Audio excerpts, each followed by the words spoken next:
শীতকাল মানেই তো পিকনিক। আমরা দুজনে আজ ছাদে বসে পিকনিক করব। মেনুতে আছে রুটি, আর এর সাথে কি করব ভাবছিলাম।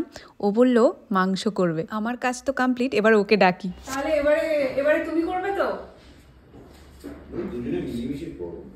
কি রান্না করব ভেবেই পাচ্ছিলাম না। তারপরে ও বলল আগের দিন আমি ইউটিউবে একটা রেসিপি দেখেছি, চিকেন কিমার রেসিপি, যেটা আমরা আগে কখনো ট্রাই করিনি। তাই দুজনে লেগে পড়লাম। পিকনিকে খাওয়া দাওয়াটাই তো মেন। এখানে তো রান্না করছি, কিন্তু ইচ্ছে আছে ছাদে গিয়ে খাওয়া হবে, আর ছাদে বসে রায়তা বানাবো। কিমার জন্য সব কিছু তো একদম কুচো কুচো করে কাটতে হবে, তাই এক্ষেত্রে চপারটা খুব প্রয়োজন। দেখো কি তাড়াতাড়ি, মানে ওই 30 or 60 সেকেন্ডসের মধ্যে হয়ে গেল।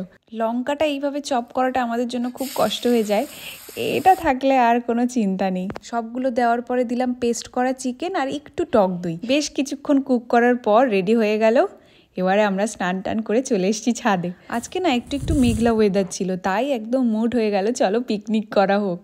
সব কিছু নিয়ে চলে এসেছি ছাদে। এবারে স্যালাডের পর বানানো হবে রায়তা। পিকনিকে আগারোর এই elite rechargeable mini electric chopper থাকলে কাজ কিন্তু খুব সহজ হয়ে যাবে। এটা একবার 4 ঘন্টা চার্জ দিলে 30 মিনিটস অবধি চলবে। তাহলে ডেসক্রিপশানে লিঙ্ক দিয়ে দিলাম, পারলে চেক করতে পারো। চলো সবাই ভালো থাকো, আজকে তাহলে আসি, দেখা হচ্ছে কাল।